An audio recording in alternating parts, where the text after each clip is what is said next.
السلام علیکم ورحمۃ اللہ وبرکاتہ۔ حضرات گرامی، یہ سلسلہ حدیث خانقاہ قادریہ واحدیہ خدا نمائیہ واقع دارالعلوم امام احمد رضا منشرپور کوشامبی مضافات الہ آباد اتر پردیش سے احباب اہل سنت کے افادے اور افاظے کے لیے نشر کیا جا رہا ہے۔ بسم اللہ الرحمن الرحیم۔ وعن عبد اللہ بن عمرو بن العاص عن النبی صلی اللہ تعالی علیہ وسلم انہ ذکر الصلاۃ یوما فقال من حافظ علیہا کانت له نورا وبرہانا ونجاتا یوم القیامہ ومن لم يحافظ علیہا لم تکن له نورا ولا برہانا ولا نجاح وکان یوم القیامہ مع قارون وفرعون وہامان وابی بن خلف۔ رواہ احمد والدارمی البیہقی فی شعب الایمان۔ حضرات گرامی، اس حدیث پاک کے راوی حضرت عمرو بن عاص رضی اللہ تعالیٰ عنہ ہیں۔ وہ فرماتے ہیں کہ ایک دن اللہ کے نبی صلی اللہ تعالی وسلم نے نماز کا ذکر فرمایا، یعنی نماز کی فضیلت کا ذکر کیا، اور فرمایا کہ جس نے نماز کی حفاظت کی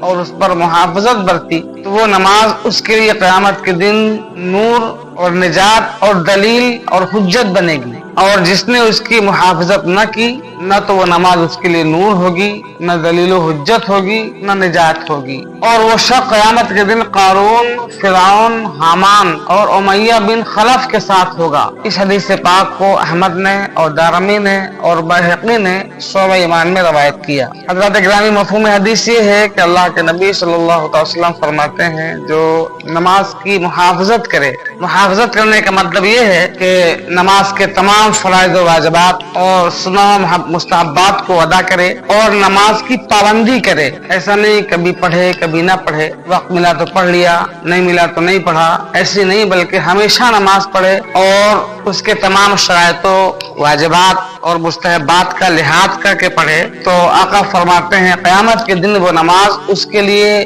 نور یعنی نورانیت کا سبب بنے گی، اور اس کے لیے دلیل و حجت ہو جائے گی، اور اس کے لیے نجات کا سبب بن جائے گی۔ اور جس نے اس انداز سے نماز نہ پڑھی، مطلقاً ہی نہ پڑھا، کبھی پڑھا ہی نہیں، یا کبھی پڑھا کبھی چھوڑ دیا، اور فرصت ملی تو پڑھ لیا، فرصت نہیں ملی تو نہیں پڑھا، جیسا کہ آج کل عام لوگوں کا ہی حال ہے کہ وقت ہے تو پڑھ لیا، کام میں لگے ہیں تو نماز کو چھوڑ دیتے ہیں۔ تو ایسے شخص کے بارے میں آقا فرماتے ہیں کہ جو نماز کی محافظت نہ کرے تو یہ نماز اس کے لیے نہ تو نور ہوگی، نہ حجت و دلیل ہوگی، اور نہ اس کی بخشش و نجات کا سبب بنے گی۔ اور اس کے بعد جو سخت وعید سرکار نے بتائی وہ یہ کہ قیامت کے دن وہ شخص قارون کے ساتھ، فرعون اور حامان کے ساتھ اور امیہ بن خلف کے ساتھ جہنم میں جائے گا۔ اللہ اکبر کبیرہ۔ ایک تو جہنم میں جانا ہی کتنی بڑی سزا ہے، وہ بھی ان بدبختوں کے ساتھ۔ قارون کے بارے میں آپ جانتے ہوں گے، فرعون جو دعوے خدائی کرتا تھا، حامان اسی کا وزیر تھا، یہ بدبخت ترین کافر،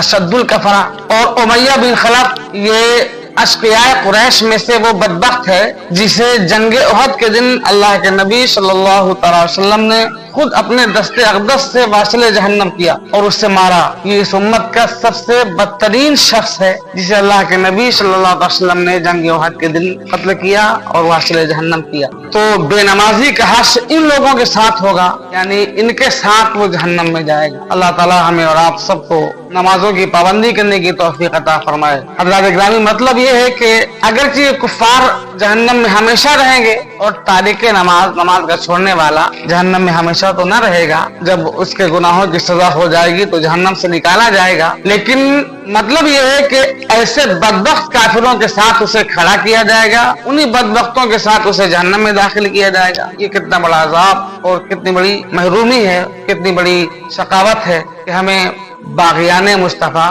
دشمنان خدا اور رسول کے ساتھ جہنم میں ڈالا جائے۔ یہ ہمارے لیے کتنی بڑی محرومی کی بات ہوگی اور کتنی شرم کی بات ہوگی اگر ہم نماز نہ پڑھیں۔ اللہ تعالی ہمیں اور آپ سب لوگوں کو پابندی کے ساتھ نمازوں کے پڑھنے کی توفیق عطا فرمائے اور اپنے فرائض و واجبات کی ادائیگی کی توفیق عطا فرمائے۔